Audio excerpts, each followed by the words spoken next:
Hello everyone. We're here to watch Daniel versus Daniel. It's one of the most anticipated games in this Hearthstone tournament. I'm really looking forward to casting this. I'm your color commentator slash play analyzer Jay, or GrumpyPuppy, and I'm really excited to get this started. Let me just ping these guys to let them know that we're good to go.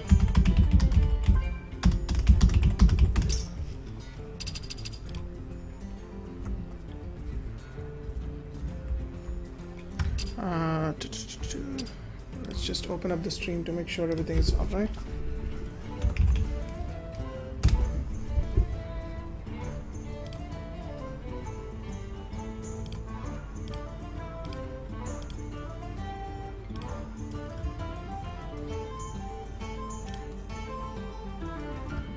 Really excited to get this started. Alright, so both of those guys are getting started, so we're in a really good spot. Let me just ping these guys. If there's anything that comes up, I'm just going to keep the chat open on stream so that if anyone has any questions, I can just answer them right there. Let me just have Chrome over.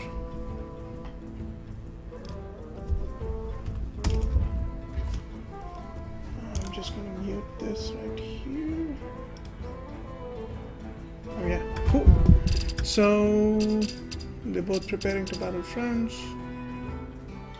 So just quick updates on what each of these guys are playing. So DanielF is very well known for playing very aggressive hunter style games, and he's actually has his hunter not banned, but he's also playing mage, which I believe is one of the most powerful classes in the game, at least when you're playing with basic cards. And Daniel Araujo is also known, he beat both his first and second round opponents really easily with his priest, but his priest is banned as well. So all we're going to look at is a mage versus mage game. There we go. So the game is starting up. We're going to watch the game from Daniel's point of view. Once Daniel A's point of view, once I look at his hand, I should be probably able to start speccing Daniel figure as well, so you guys can see both hands. So versus Jaina. Perfect. So DanielF is starting out with his warrior deck, and Daniel Figueira is starting with his mage, which I believe is one of the most powerful cards. So looking at both their hands, I really like Daniel A's hand. He has really good early game creatures in the form of Crocolisks, Oozes, Cleaves to get rid of early game minions, and Daniel F actually does not. He only has a Bloodfiend Raptor, but he has a cool card which is Arcane Intellect, which lets him draw cards. Hello. So I assume here it's going to be Crocolisk turn. Yep, that makes sense.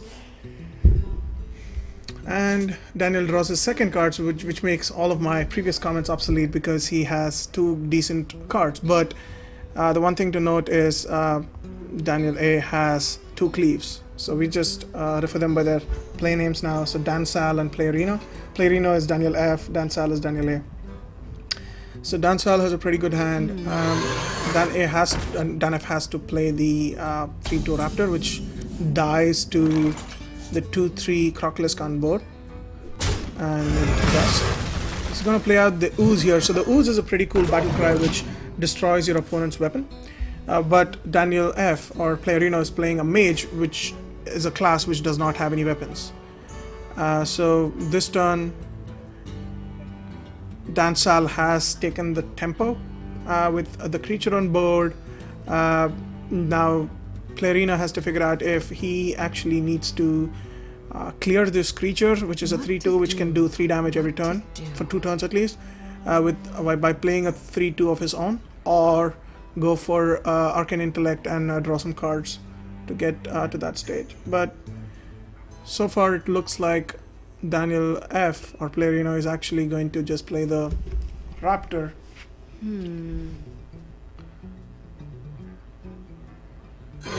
There we go.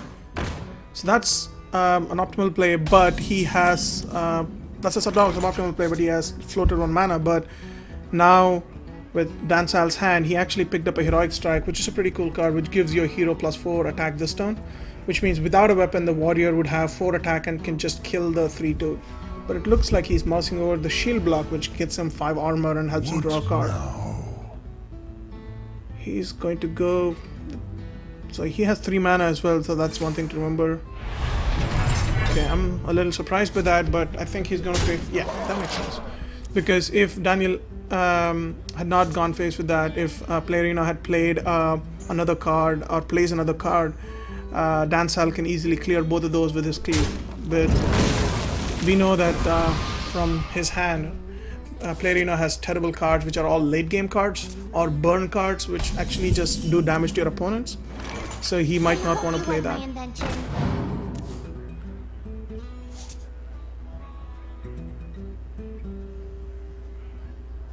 Okay.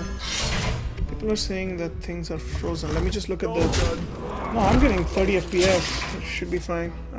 He just equips a Fiery War Axe, which is a really essential warrior weapon to get rid of that. Now, Playerino has a bunch of cards in his hand which do a lot of... He has a lot of damage that can be done to the opponent's face through fireballs, through frost bolts. He has polymorph to get rid of the DanSal's bigger creatures.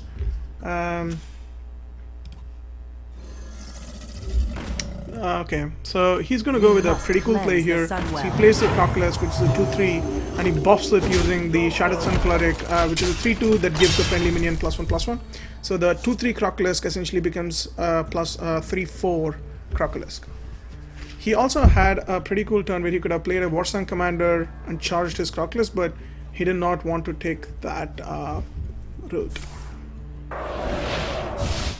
Playerino just frostbolts the 3/4, hopes that the arcane missiles will at least clear one, and if he's really lucky, both. Yeah, so he got pretty lucky. So the arcane missiles actually had a 35% chance of clearing the board, but it worked out in Playerino's favor. He also has one of the biggest trump cards in the game, which I think is which is one of the most infuriating cards to play against in Arena, which is another cool mode in this game. For you guys who have never checked it out, you should definitely play some Arena, where it lets you build a deck with fun cards. So this card, the Flame Strike, essentially destroys the entire board. But this looks like Frostbolt Yeti turn, and I think Playerino is going to go with that. Cool. So the Yeti is one of the best minions in game. It's a 4 mana 4/5. So in terms of calculating what's the best creature in game, you should look at the mana cost of the creature, which is 4, and add up its stats, which is 4 and 5, and see if it's divided by 2 and see if it's higher than the mana cost of the creature. So, and here, as we're talking about that, he brings out his Arcanite Reaper, which does 5 damage as a weapon. Playerino has 2 options to go. He can either go Bull-Fist Ogre, Ting Face, or he could go Senjin and try to whittle down some of the armor that DanSal has, but it's not needed. By the way, this card has been a dead card in DanSal's hand, which is Cleave, because you can only play it when he can do 2 damage to random minions. However, here he has a pretty optimal play. He was able to use Whirlwind, which damages all of the creatures, and use an Execute to kill the 6/6 Bull-Fist Ogre, which was damaged. And he uses a Heroic Strike to do 9 damage to the face. And he equips his Fiery War Axe, adds more armor, and passes turn. DanielF has a pretty bad turn here. He has to use his Senjin and his Water Elemental. That is a great draw, because now he can essentially just keep the warrior frozen, which means the warrior cannot attack any turn. So the Fiery War Axe essentially just will stay hidden. DanSal can essentially now go for a pretty cool turn here. He can cleave, use the Elite to kill the 3/6, which will now be a 3/4, and use the axe to kill the 3/5, which now uses every single card in his hand. And now this is the place where Mage starts getting all of that tempo. There is another chance he can take by actually just running the Elite to the face, but we know that it's going to be a bad turn because, yeah, exactly. Otherwise, DanSal would have been frozen throughout. He might have other weapons that could have helped him out. Now here, DanF Playerino has a pretty interesting choice. He has to play a Naked Shatterstone Cleric, which is a 3/2 for 3, because he does not have a minion on board where he can give the effect to that minion. So he's just going to ping face and pass his turn, or he can start using Fireball to whittle down the health. That's a complete dead draw for DanSal because this card only works if player has a minion on board, and now I think the mage has essentially stabilized at 9 health, and that's a really good card to draw because the Gnomish Inventor helps Playerino draw another card. So Battlecry minions are some minions which do something when they enter the field, and he actually managed to draw his Water Elemental, which is the worst card that the warrior can imagine here, unless DanSal draws a really bursty combo of creatures. Okay, he actually managed to draw even answer for the Water Elemental, which he's planning to clear and execute it, but he's basically running out of steam and running out of cards. He only has 12 cards in his deck to 13 in DanielF's deck, but Daniel has about 6 cards in hand, whereas he has none. So this is the turn where it's going to be Yeti, ping the 1/1. So ping is essentially just using your hero power for that turn. We just call it ping when playing. So he just would probably ping the 1/1 and use the 2/4 to hit the warrior and pass turn. Oh, this is a really good draw for DanSal though. That Arcanite Reaper can essentially mean if Playerino cannot finish DanSal this turn, he wins, because that Arcanite Reaper does 5 damage to the face, and if he cannot draw a taunt through this Arcane Intellect, he's pretty much dead. Unless, let's see, there is no way he has lethal because it's 8. Oh my god, that draw was insane. That draw was insane. He managed to draw the taunt in his deck to stay alive and do more. But oh my god, this game is insane.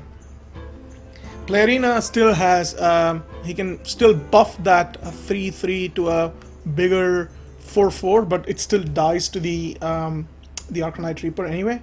So we just need to find out which one he wants to buff.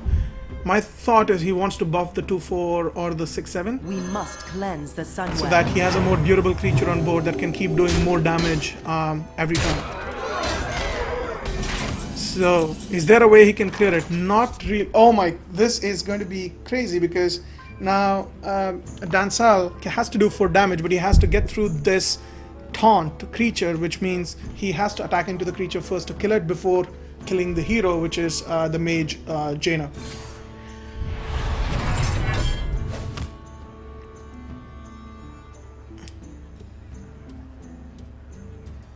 He just wants to hit. Yep. He might be waiting to see if he can draw his other cleave, but let's look at the total damage on board. 7, 9, 12 plus 3, 15, 6, 21 plus 6, 27. It's still not lethal on DanF's side, but it's pretty close to lethal because he can essentially again ping the 1/1 to kill it, play the Yeti, and hit everything to the face, use a fireball and pass his turn, and essentially have lethal the next turn, which DanSal cannot avoid.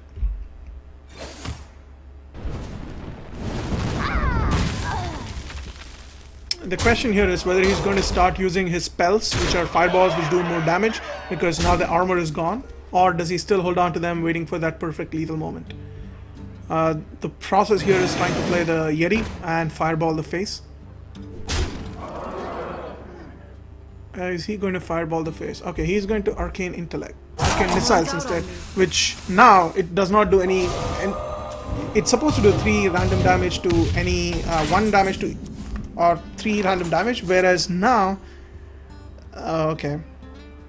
He can just whirlwind here, and yes, so this is pretty much game over for DanSal. Playerino takes game 1. Go Brazil, I see that in chat. Go Brazil instead. Indeed, both of these guys are Brazilians, and both these are really cool players. Their decks have been pretty good to watch. If DanSal just had one more one more card that will allow him to get through that taunt, a silence or something, he could have easily taken this game. But as we see it here, there's going to be some BM from DanF. There's going to be some bad-mannered ending, but it does not look like he's just going to go for the throat. Is he going to go for a fireball end? Or does he want to hide the fact that he has fireballs? Okay. There was no BM, so that was a really cool game. So game 1 goes to Playerino, Daniel Figueira. He beats DanSal with his insane mage deck. Now on to game. We need to start prepping for game 2. So game 2 is going to be so the first deck that DanSal brought out was his warrior, which got beat by Dan Figueira's mage deck, in case of people who are joining in later. However, he has his shaman deck, and shaman is one of the most bursty decks that you can I haven't seen DanSal's deck, but I assume he's built it in such a way that it can do a lot of burst damage through cards like Bloodlust, because he just makes a bunch of totems, makes a bunch of other smaller creatures, charge creatures, and essentially Bloodlust down the opponent. But this looks like a unique shaman. He's using Ancestral Healing, which gives him more free taunts. It gives him, or for 0 mana, he just gets a new taunt. And again, this card, the Acidic Swamphoof, is not great here, but Job's done. for both the players' hands, again, DanSal has got an insane starting hand, whereas Dan Figueira has gotten only his burn spells. But this time he has managed to get the coin, which allows him to get 1 additional mana crystal to play a bigger cross creature that turn. So turn 1, he goes for the ooze. You don't need to save the ooze against mage, because as I said earlier, the mages do not have any weapons. Playerino goes for the arcane missiles play in the hope to clear it, and he does. He also had the coin to back up in case the ooze only got hit for 1 and the player got hit for 2. He could have used the ping to kill the ooze. Turn 3 for DanSal's, he should play the Razor Fen Hunter, which allows him to bring in a 2/3 and summons a 1/1 boar alongside. Okay, that's a great play there. He wants to use this combination, the Ancestral Healing Stormwind Champion, which makes the Stormwind Champion 6/6 with taunt, which the opponent has to get through before getting the player. But DanF had a pretty nice turn here. He was able to play his Gnomish Inventor, which draws him a card, which was another Arcane Missiles. Whereas from the look of DanSal's deck, I think he has a lot of small creatures which will just flood the board. He plays a Stormwind Champion. He might be running a Bloodlust, which gives each of your creatures +3 attack the next turn, or the turn they played. The spell is played, and essentially just wreck the entire board for your opponent, or even kill your opponent. If any of you guys watching, if you have any other ideas, just like if you want me to cover something, just type it in chat. I'm watching chat. More than happy to cover those small pieces of like that you guys might be missing or you want to know more about. Here, Playerino uses his Shadowson Cleric to buff his Gnomish Inventor to go to a 3/5, a bigger creature for the Shaman to deal with. Shaman, with just the basic cards, do not have a lot of board clears. They have really good cards in terms of pure removal, like Hex, which converts any creature to a frog, whereas here the Shaman does not have a very easy answer to the 3/5 and the 3/2 on the board. The 3/2 can be cleared out by the 2/3, but okay, he goes for the board clear. So I assumed that this was more of an aggro Shaman deck, which would burst down the opponent by having a lot of creatures on board, but maybe I'm mistaken and there's no Bloodlust actually present in this the deck. But we still have to go through 22 cards, but let's see what happens. He also wants to create a totem each turn in case he's running Bloodlust, or for his Stormwind Champion in 2 turns, to make sure that he has enough creatures that are buffed to... oh, that was a bad trade though, to be honest. I would not have expected him to trade into the 3/1. Let him trade in and just make sure you go face and kill the mage. because by the time you get turn 7, the mage typically has Flame Strike in their hand, which completely wipes your board because it does 4 damage to all the enemy minions. Whereas we know here now that Playerino has Arcane Missiles, which does 3 damage split amongst random enemies, and this is the best board to use Arcane Missiles against. Let's see how this goes. So this did not go as well as DanF planned, because he wanted to essentially at least kill 2 creatures on the board so he could ping down one of the creatures so that he does not lose his 3-1 to one of these 1-1 creatures. But it looks like he will be losing one of those.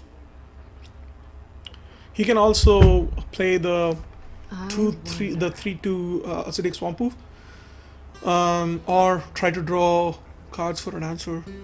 So the drawing cards for an answer seems like he just wants to get more cards in hand, outvalue the opponent, and just go, yeah. This is the play I would have expected from DanSal and not from Playerino. That's a clutch draw. That's a really good draw because the Senjin now essentially blocks more stuff from coming onto the Shaman player, so he can extend the game longer. And that's a really cool draw as well. The Flamethrower Totem is one of the most interesting cards in the game because it allows you to buff the attack of the creatures next to it. But this turn, I think he should just Totem pass. Exactly. Because next turn he can essentially play his Stormwind Champion. So this is also a good test to see again, on turn 7, I would not play all of my creatures on hand because if the mage is Flame Strike, it wipes your board. But let's see what happens. DanF's hand it's a bit clunky here because he has 6 mana, but he has a lot of spells. But he could potentially go Senjin and the Ooze, or Senjin and ping one of the creatures down, which is what he's going for. I would actually work towards building your board instead of pinging creatures down, because there is... that makes sense why he wanted to ping that creature, because there is a Stormwind Champion which buffs all of the creatures on the board to give it +2/+2, and that's a really nice play because now the Gloomish Inventor has taunt, and DanielF has to get through that before killing the 6/6 or hitting the opponent, bringing in from 24 health. However, we can look at the hand and we can see clearly that Playerino has a Fireball. Fireball essentially just kills off the 6/6 Stormwind Champion, and he can still play a 3-2 Ooze onto the board so that he can have some more board presence. But this is also a turn where he needs to figure out how to get back the board advantage instead of just playing reactionary cards to DanSal's place, which is what he's been doing all the game. So he's going for the Ironfur Grizzly play.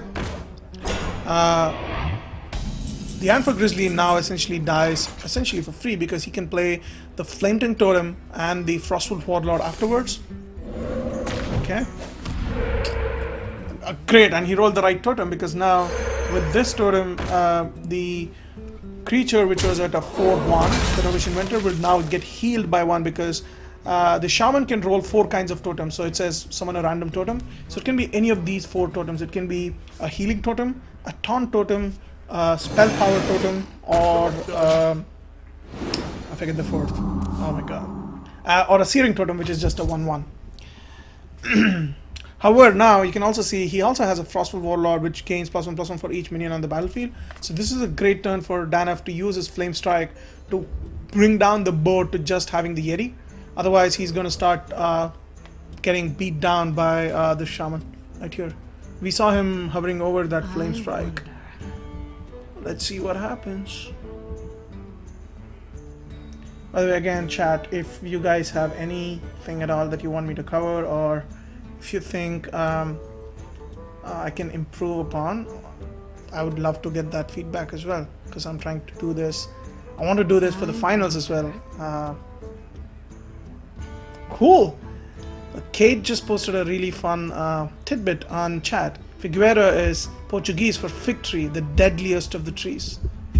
And Daniel Figueira is one of the best Hearthstone players I've seen who plays Hunters. He plays Hunters really well, and he decides to not take the turn of flame striking the board. He wanted to build his board, which is the right term, but we know that there's a Hex in DanSal's hand, which is going to be used automatically.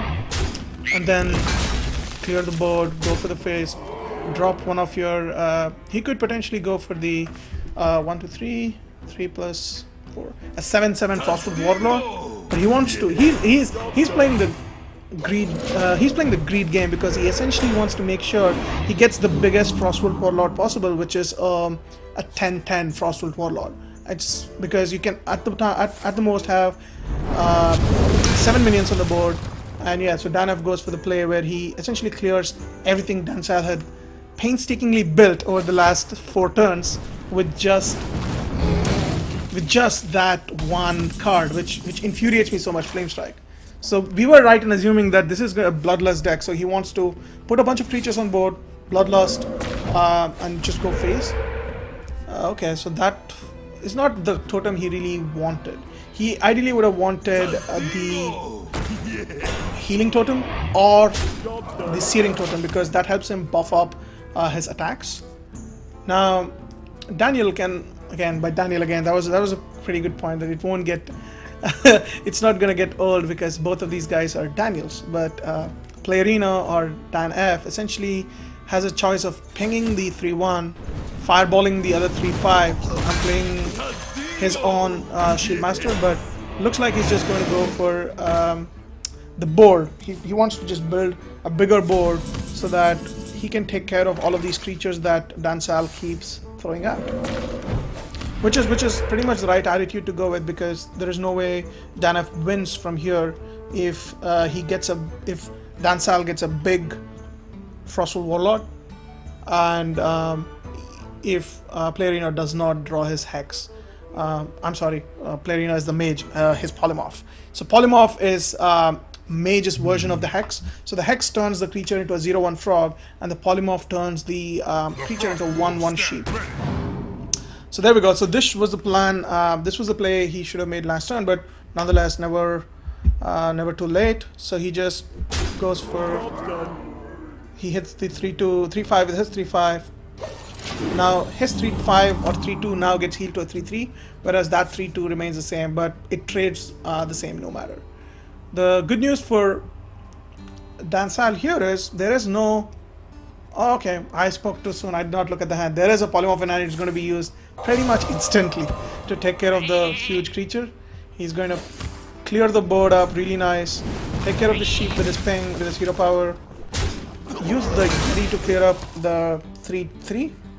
He still has a 3/2 and a 4/2, and as I mentioned earlier, Shaman does not have a very efficient way of clearing the board because Shaman's board clear cards are all present only in the advanced packs, the rares and the other kind of packs. It's not present in the basic set which we are playing this tournament. So he draws, so in this hand, so he has to build his board again, so he wants to use his AD, put up another totem, maybe use the Hex on a 4/2, but he knows that there is 6/7s, one more 6/7 that's pending. From which is the Bullifest Ogre or the Storm Champion from Playerino. So he's just going to wait out. Yes, Brandon asks, are these all basic deck cards? Absolutely, yes. Every single one of these cards is from the basic set. And I can show you right after the game is done as well on how to actually see which set the card belongs to. Now, Playerino has an easy way to take huge advantage here. He can just buff his 4/5 to a 5/3, use that to kill the other one, use the... I'm surprised he's not using his hero power to kill the 1/1 totem. If he's using the... Okay. So that's purely probably because he just knows that there is no board clear from the Shaman. And he just wants to fill the board with more... That I think was a slight misplay because he ended up using his hero power. He could have kept his Iron for Grizzly as a 3/3 instead of making it a 3/2. Too little, too late, Mr. Champion. There is nothing on the board for you to buff. There would still essentially be just a single totem. which he should still be using the 7 mana card on. And as we can see on the board, Daniel Figueira has 12 damage plus the fireball in hand, 18 damage on the board, which is not going to be enough. If he had used the Grizzly to hit face, he would have had lethal this turn. But DanSal is going to use the Hex on a 3-2, which is pretty sad. Now the board is just filled with a lot of taunted creatures, so he anyway cannot get through them. So unless Playerino makes a terrible mistake of fireballing his own face because he's playing on my Android tablet, he's pretty much got the game locked, and that's pretty much it. There is some BM, there is some classic Daniel Figueira BM. He just goes for the I'm sorry, and the 2 cards in DanSal's hand are Storm and Champion, Bloodfin Raptor. Both are not going to do much, and the Bloodlust is only useful when you have a pretty good board. They're just throwing emotes back and forth. This is just a fun banter between the 2 players, but essentially, yes, the game is over. Daniel Figueira moves on to the semifinals. DanSal drops off, but great game, both of you guys. It was awesome casting the game, and yeah, I love this game a lot. I've been playing since closed beta, and I think it's one of the coolest games that Blizzard has ever made. So Dan Figueira uses, he goes for the BM. He goes for the BM. He wants to get all of those cards onto his hand. He just wants to make sure that he knows what's up. He knows he's going to use every single one of the mana points he had to make sure that he takes care of DanSal.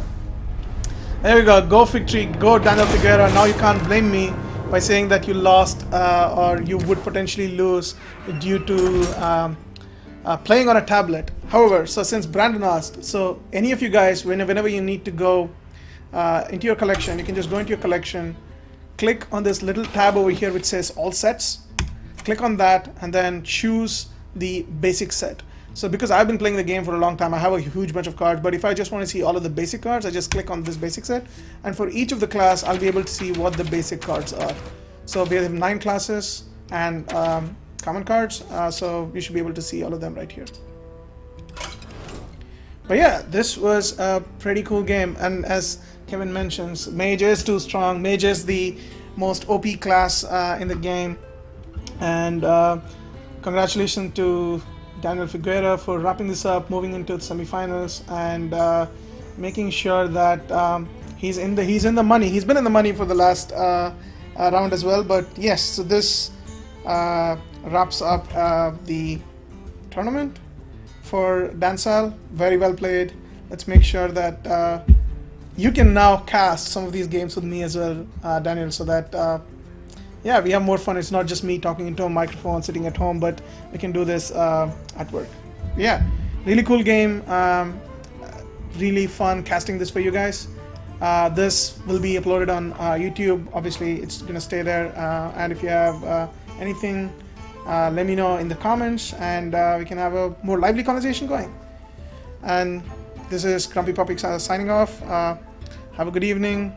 Stay safe and play more Hearthstone.